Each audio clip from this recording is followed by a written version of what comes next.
대표적인 예수 그리스도에 대한 예언에 대한 말씀입니다. 이사야라는 예언자가 신약 시대에 오실 예수님에 대해서 예언한 본문이지요.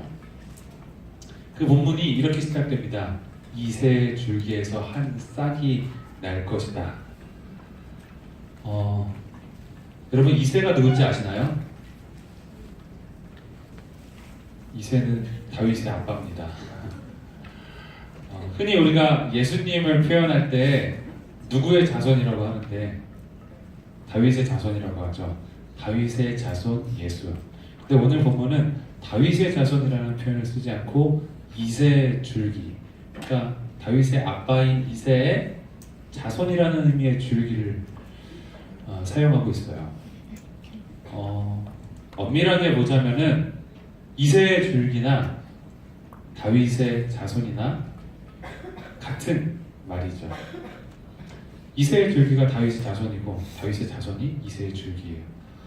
근데 같은 것 같지만 이 둘 사이에는 엄청난 차이가 있습니다. 이새와 다윗의 차이를 보고 자손과 줄기의 차이를 보면은 이 둘은 같지만 다른 표현이구나라는 걸 알 수 있습니다. 다윗 그러면은 이스라엘 전체에서 가장 탁월한 왕, 이스라엘의 모든 역사를 통틀어서 제일 탁월한 왕이라고 손꼽을 수 있는 사람이 바로 다윗이죠. 그래서 다윗의 자손이라고 말할 때 예수님을 다윗의 자손이라고 말할 때 이스라엘의 왕의 혈통을 잇는 그 혈통 안에서 예수님도 왕의 혈통에 있다라는 걸 표현할 때 다윗의 자손이라고 해요. 그런데 이새는 달라요. 이새는 다윗의 아버지, 이스라엘의 왕인 다윗의 아버지이지만 베들레헴이라는 시골의 목자였어요. 그냥 흔한, 그리고 그렇게 부유하지 않은, 그렇게 널리 알려지거나 유명하지 않은 그냥 어느 작은 시골의 목자, 그게 바로 이새예요. 그러니까 다윗의 자손과 이새의 줄기는 확연히 다르죠. 시골의 목자와 이스라엘의 왕인 거예요. 또 자손과 줄기도 완전히 달라요. 자손은, 왕의 자손은요, 왕위를 물려받는 왕가의 혈통이, 계승자가 자손이죠. 여기 줄기라는 표현은요, 사실 한글로는 줄기라고 번역이 되어 있는데 원어를 찾아보면요, 일단 영어로 찾아보면요, 영어는 스텀프라고 되어 있어요. 제가 영어를 그렇게 잘하지 않는데 그러고 보니까 오늘 제목도 영어고 다 영어네요. 그 영어의 뜻이 원래 히브리어의 뜻과 굉장히 유사한데요. 사실 이 줄기라는 표현은요, 여러분 아낌없이 주는 나무 아시죠? 아낌없이 주는 나무, 과일도 떼주고 나뭇가지도 떼주고 막 나무 몸통까지 다 떼주고 난데 아낌없이 주는 나무가 맨 마지막에 뭐가 남죠? 밑둥이 남아요. 밑둥, 그쵸? 다 잘라지고 마지막에 남아있는 밑둥이 바로 스텀프예요. 그걸 이제 줄기라고 번역한 거예요. 근데 이 줄기라고 번역되어 있는 스텀프가, 이새 스텀프가 무엇을 의미하냐면요, 더 이상 자라날 가능성이 없는 상태예요. 더 이상 어떠한 것도 자라나서 거기서 열매를 맺거나 거기가 풀어지거나 그럴 가능성이 없는, 완전히 다 끝난 상태가 스텀프, 이새 줄기예요. 그러니까 이새 가문에 어떠한 희망도 없는 절망적인 상태를 나타낼 때 이새의 줄기라고 하죠. 그러니까 예수님에 대한 예언을 할 때 다윗의 자손 이렇게 얘기하지 않고 이새의 줄기라고 얘기하는 것은 저 시골의 한 목자의 쭉 이어져 내려오는 어떤 혈통에 있지만 아무런 가능성이 없는 상태가 되어 있는 그때에 거기에서 한 싹이 날 거라는 거예요. 그게 오늘 예수 그리스도에 대한 예언인 거죠.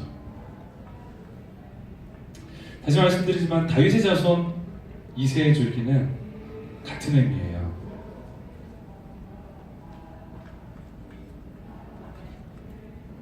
똑같은 사람인데 어떤 때는 다윗의 자손 같고 어떤 때는 이새의 줄기 같은 거예요. 여러분 삶도 그렇지 않나요? 저도 그래요. 저도 어떤 때는 내가 다윗의 자손 넘쳐날 때가 있는데 어떤 때는 이새의 줄기가 든 때가 있어요. 한없이 무력하고 아무것도 안 될 것 같고 절망적인 상태일 것 같은 그렇게 느껴질 때가 있는 것 같아요. 그게 우리들인 거죠. 때로는 세상이 그렇게 말해주기도 해요. 넌 이새의 줄기야, 무슨 다윗의 자손이야 라고 말하는 것 같기도 해요. 그래서 아닌 척, 진짜 나 왕의 자손인 척 어떻게든 해보려고 노력해보기도 하는 것 같아요. 근데 현실적으로 생각해보면 내 주변을 돌아보고 나를 생각했을 때 이새의 줄기구나 라는 걸 느끼게 되는 것 같아요. 나는 밑둥이구나. 더 이상 자라나거나 열매를 맺을 수 없는 그런 상태구나 라는 걸 알게 되는 것 같아요. 근데 그 상태의 밑둥에 한 싹이 난다는 거예요.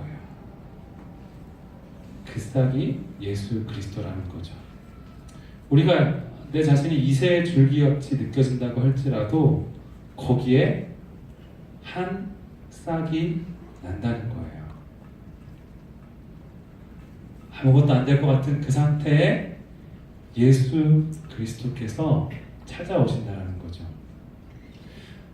사실 이 한 싹 별거 아닌 것 같아요. 꼭 밑둥에 조그만한 거 요만한 싹 하나 나면 밟으면 그만이잖아요. 바람 불고 막 비바람 치고 옆에 뭐 다른 나무가 푹 쓰러져서 밟아버리면은 죽어버릴 수 있는 거잖아요. 한 싹 별거 아닌 것 같잖아요. 근데 그게 희망이라는 거예요. 그게 그 나무를 다시 살게 하는 그 나무의 소망이 된다는 거죠. 그게 대림절을 보내는 우리에게 주시는 예수 그리스도에 대한 소망이라는 거예요. 우리의 삶에 밑둥 같은 내 삶에 한 싹이 되시는 예수 그리스도께서 오신다라는 거죠. 그 예수 그리스도 한 싹, 우리를 찾아오시는 그 한 싹이 어떤 분이시냐면, 그분이 어떤 일을 하시냐면요, 여호와를 경외함으로 즐거움을 삼을 것이며 그의 눈에 보이는 대로 심판하지 아니하고 그의 귀에 들리는 대로 판단하지 아니하며 공의로 가난한 자를 심판하며 정직으로 세상의 겸손한 자를 판단할 것이며 그의 입에 막대기로 세상을 치며 그의 입술의 기운으로 악인을 죽일 것이라고 말씀하세요.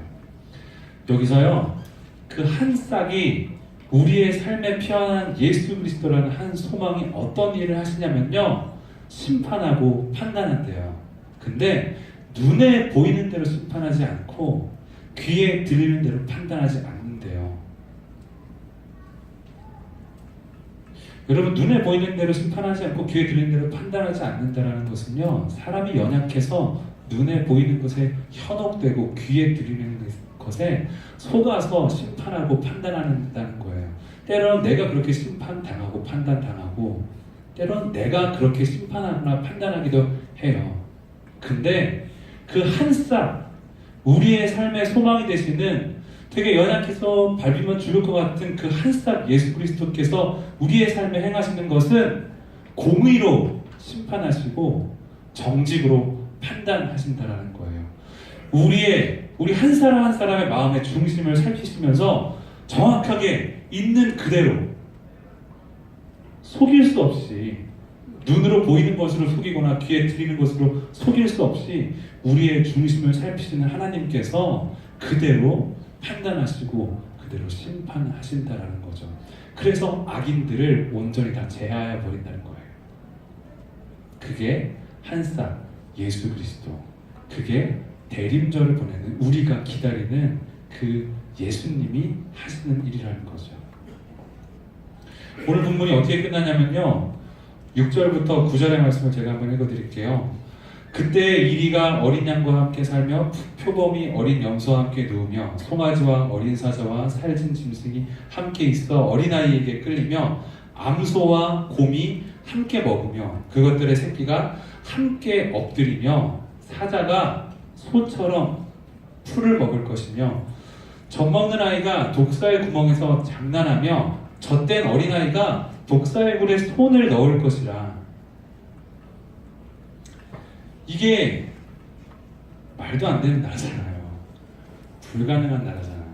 어린아이가 독사의 굴에 손을 넣는데요. 제 딸이 2살이거든요.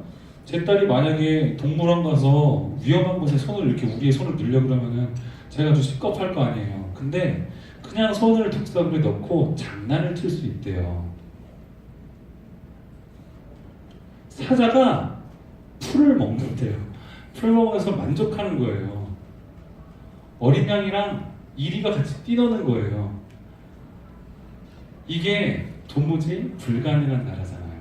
근데 그게 한 쌍이 공의와 정직으로 심판하고 판단한 이후에 다가올 나라라는 거예요. 그게 그리스도인이 기다리는 하나님 나라라는 거예요.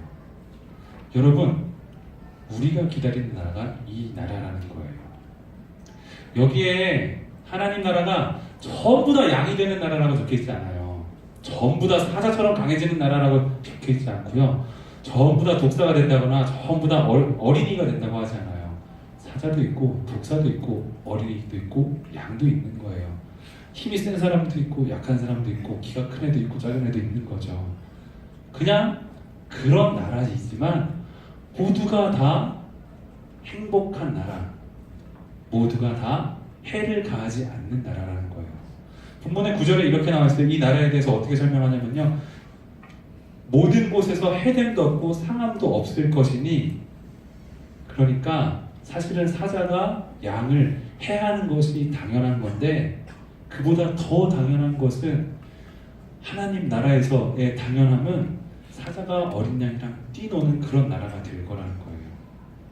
그게 바로 우리가 기다리는 나라라는 거죠.